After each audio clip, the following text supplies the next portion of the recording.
السلام علیکم ناظرین کرام، نئی ویڈیو میں آپ کو خوش آمدید کہتے ہیں۔ کل سمڑیال کے لوگوں نے کمال کر دیا۔ ملٹری اسٹیبلشمنٹ کی جھوٹی جعلی مقبولیت کو سمڑیال میں ڈبو دیا گیا۔ یہ جنگ کے بعد ایک ٹیزر تھا اور کمپنی نے جان بوجھ کر اجازت دی تھی کہ پی ٹی آئی جلسے وغیرہ کر لے، سمڑیال میں تھوڑا سا شوشہ بھی ہو جائے، کمپین بھی ہو جائے۔ یہ دیکھنا چاہتے تھے کہ اتنے ٹائم کے بعد، خاص طور پر جنگ کے بعد، کیا خان کی مقبولیت کم ہوئی ہے اور ہماری مقبولیت بڑی ہے۔ تو سمڑیال کے لوگوں نے یہ سارا بیانیہ دفن کر دیا۔ رات بھر جس طرح کے مناظر دیکھنے کو ملے وہ قابل دید تھے۔ تقریباً 1.5 سال بعد موقع ملا عوام کو ایسے پنجاب میں نکلنے کا، تو عوام نکلی۔ الیکشن والے دن خوشیاں تھیں، نعرے تھے، پی ٹی آئی کے لوگوں نے نعرے لگائے عمران خان کے۔ نتیجہ تو ظاہر ہے فارم 47 پہ بننا تھا اور بنا۔ یہ تو اس ملک میں نیو نارم ہے، لیکن آج بھی ان کی دوڑیں لگی ہیں۔ ناظرین کرام، یہی آپ نے کرنا ہے، ان کی دوڑیں لگانی ہے، کیونکہ بند کمروں میں ان کو رپورٹ جائے گی کہ جنگ سے بھی ہماری مقبولیت نہیں بڑھی، اور آج بھی خان واحد سیاسی طاقت ہے۔ میں ایک تحریر ابھی دیکھ رہا تھا سمڑیال کے حوالے سے، لکھتے ہیں کیا 8 فروری اور کیا سمڑیال۔ گئے وقتوں میں ایک شخص مسافر ہوا، چلتے چلتے رات آ گئی تو کسی بستی میں داخل ہوا۔ ایک مکان باقیوں کی نسبت ذرا کوشادہ اور آسودہ نظر آیا تو اس کے دروازے پر دستک دی۔ مالک مکان نے دروازہ کھولا۔ اس دور کا چلن یہی تھا۔ مسافر نے بتایا کہ رات آ گئی ہے، رات بتانی ہے۔ جو مالک مکان تھا وہ بدمزہ تھا، لیکن مسافر نے اصرار کیا۔ مالک مکان نے کہا ہمارے گھر میں جگہ نہیں ہے۔ مسافر تھکا ہارا تھا، مزید چلنے کی ہمت نہیں تھی، زیادہ اصرار کیا تو مالک مکان نے جان چھڑانے کو کہا کہ بھینسوں کے چارے والی ایک کھرلی فارغ ہے، اس میں سو سکتے ہو تو سو جاؤ۔ اس کا خیال تھا مسافر اتنے کہنے پہ جان چھوڑ کے آگے چلا جائے گا۔ مسافر بہت تھکا تھا، اس نے کہا ٹھیک ہے سو لوں گا۔ وہ جا کے کھرلی میں لیٹ گیا۔ اس دور کا رواج مسافر کو عزت دینے کے ساتھ اس کی زبردست خاطر مدارت کرنا بھی تھا، لیکن مسافر کو اندازہ ہو گیا کہ جو چارپائی نہیں دے سکا وہ کھانا کیا دے گا۔ بھوکا سو گیا۔ صبح صادق کے وقت وہی مسافر مالک مکان کے ملازم نے اسے اٹھایا کہ کھرلی خالی کر دو، ہم نے یہاں بھینس باندھنی ہے۔ مسافر جان گیا کہ اب یہ ناشتہ دینے سے بھی انکاری ہیں۔ اٹھا اور جانے سے پہلے مالک مکان کے پاس گیا اور اسے اپنے گاؤں کا پتہ دیا اور کہا کہ کبھی چکر لگے تو خدمت کا موقع دیجیے گا۔ وقت گزرا، کھرلی والا شخص مسافر ہوا، چلتے چلتے رات آ گئی تو ایک قریبی بستی دکھائی دی، اس میں جا گھسا۔ اس بستی کا نام پوچھا تو یاد آ گیا کہ اس گاؤں کے ایک شخص کو ایک بار رات مہمان رکھا تھا۔ پوچھ گچھ کر کے اس کے گھر جا پہنچا۔ وہ شخص اپنے بڑے سے گھر میں بیٹھا تھا، محفل لگی ہوئی تھی، اندازہ ہو رہا تھا کہ وہ شخص بھی آسودہ شخص ہے۔ اب جیسے ہی مسافر وارد ہوا تو میزبان نے دیکھتے ہی پہچان لیا، اٹھ کھڑا ہوا، گلے لگایا۔ چارپائی کے سرہانے کی سمت جگہ خالی تھی، 2 تکیے رکھے اور محفل کو بتایا کہ یہ میرے بھائیوں جیسا دوست ہے، میں فلاں جگہ جاؤں تو رات اسی کے پاس گزارتا ہوں، بہت مہمان نواز ہیں۔ اسے بھرپور کھانا کھلایا، سونے کے لیے بہترین بستر دیا۔ صبح ناشتے کے وقت ملازم اس مسافر کو جگانے گیا تو دیکھا کہ وہ شخص مرا ہوا تھا۔ اس نے پھر مالک کو بتایا کہ آپ کا مہمان تو مر چکا ہے۔ تو اس شخص نے کہا کہ مر تو یہ اس وقت گیا تھا جب میں نے اسے دیکھتے ہی پہچانا اور اٹھ کر سرہانے کی سمت جگہ دی تھی۔ اس کے بعد تو یہ اپنی بغیرتی کے آسرے کچھ گھنٹے زندہ رہا۔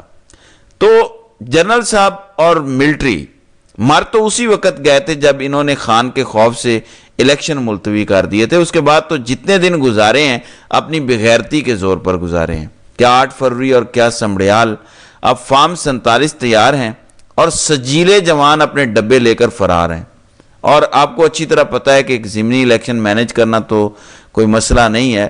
پورے انتخابات تھے تو مینج کرنے میں 2-4 دن لگ گئے، ورنہ ضمنی انتخاب تو منٹوں کا کام ہے ان کے لیے۔ آر او کا دفتر سیل کرو، فارم 47 تیار کر لو۔ بلکہ اطلاعات ہیں کہ تمام کینٹ کے لوگوں کو بلایا گیا تھا جتنے بھی پریزائڈنگ افسران تھے، اور ان سے پہلے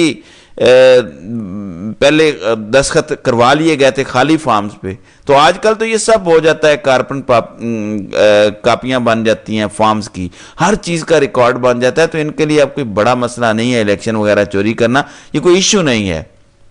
یہ تو انہوں نے کر لینا ہے اور یہ کرتے آ رہے ہیں. ان کو مسلسل یہ احساس ہونا چاہیے کہ ان کی مقبولیت بڑھ چکی ہے, اس کے لیے آپ کو نکلتے رہنا ہے. اور سیاسی طور پر ایک ہی لیڈر کھڑا ہے اس ملک میں اور اس کا نام ہے عمران خان, اور یہی خیال ان کو تکلیف پہنچائے گا اور یہی خیال پاکستان میں حقیقی آزادی کی بنیاد ڈالے گا. تو یہ بہت عام ہے کہ عوام اسی طرح دل جمی کے ساتھ ووٹ ڈالتے رہیں اور باہر نکلیں, اپنے ووٹ کی حفاظت کریں. کل بہت اچھا شو ہوا ہے عوام کا, میرا دل خوش ہوا, مجھے امید ملی ہے, آپ کو بھی اس سے امید ملنی چاہیے قطع نظر اس کے کہ نتیجہ کیا ہے. یہ بات ذہن میں رکھیں کہ جب تک نظام تبدیل نہیں ہوتا ہر الیکشن فارم 47 پر ہی ہوگا. اب یہ نظام تبدیل کرنے کی تو جنگ ہے, اور جو فیلڈ مارشل کو یہ بتا دیا گیا تھا کہ سر جی تسی تے بڑے مقبول ہو, اب تو فیلڈ مارشل بنا دیا, اب تو عوام آپ ہی کا نام لیتی ہے.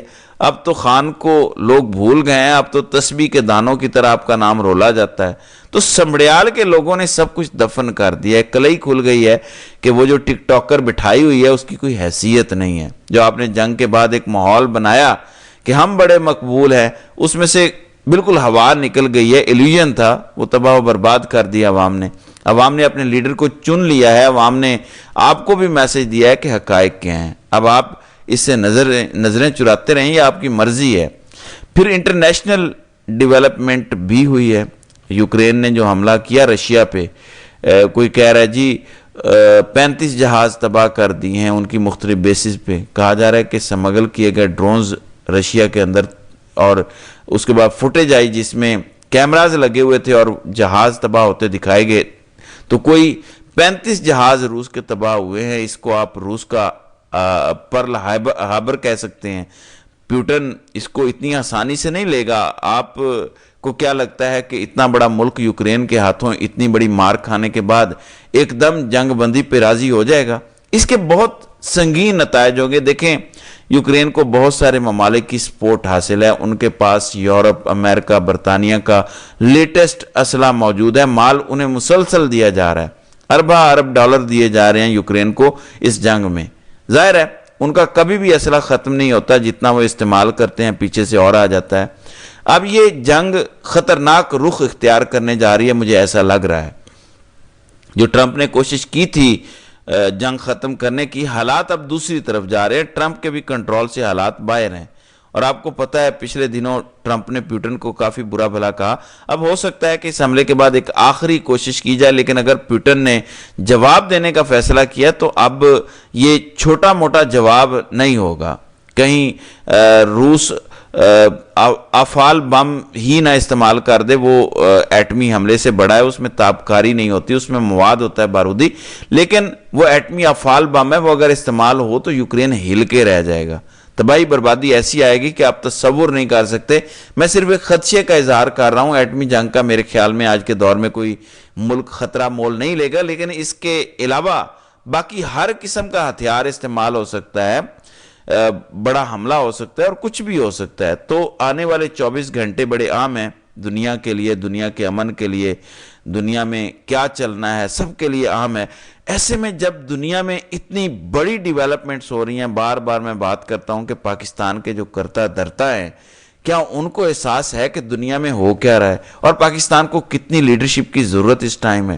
شاید اتنی پہلے کبھی نہیں تھی. وہ آج بھی الیکشن چوری کرنے میں لگے ہوئے ہیں. بھارت ہمارا پانی چوری کر رہا ہے اور یہ الیکشن چوری کر رہے ہیں. قوم یہ ایکسپیکٹ کرتی ہے کہ آپ پانی کو چھڑوائیں گے, وہ کہتے ہیں نہیں ہم نے الیکشن نہیں دینا پی ٹی آئی کو, کیونکہ ضد ہے. اب 8 فروری کو جتنی سیٹیں پی ٹی آئی کو مل گئی تھیں, اس کے بعد پی ٹی آئی کو ایک بھی سیٹ نہیں جتنے دینی. اس ضد کی وجہ سے پاکستان ایک سٹیل میٹ کی سچویشن میں کھڑا ہے. نہ معیشت چل رہی ہے, نہ ملک چل رہا ہے, نہ سیاست آگے بڑھ رہی ہے, کچھ بھی آگے نہیں بڑھ رہا. اس کا علاج کیا ہے؟ اس کا علاج میں 1-2 دفعہ پہلے بھی بتا چکا ہوں کہ اس کا علاج اسی ادارے کے پاس ہے. آپ نے دیکھ لیا فیلڈ مارشل کی مقبولیت سمڑیال الیکشن میں ڈوب چکی ہے.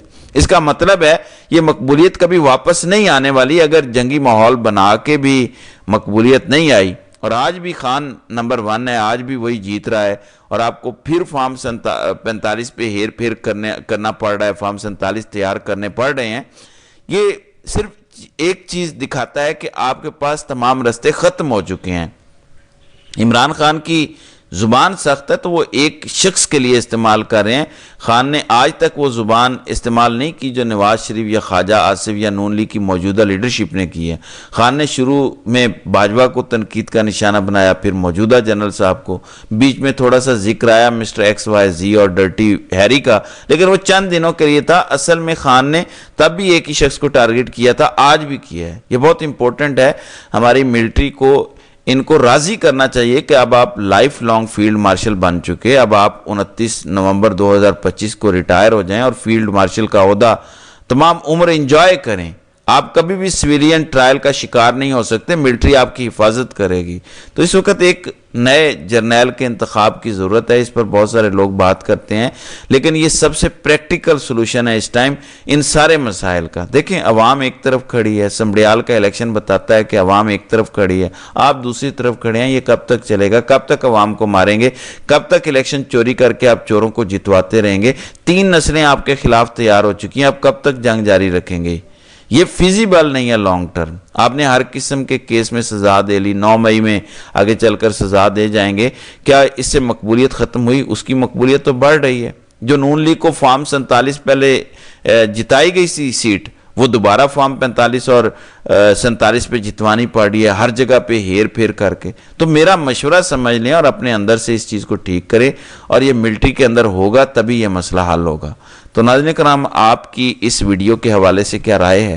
آپ اپنی رائے کا اظہار کامنٹ سیکشن میں ضرور کیجئے گا.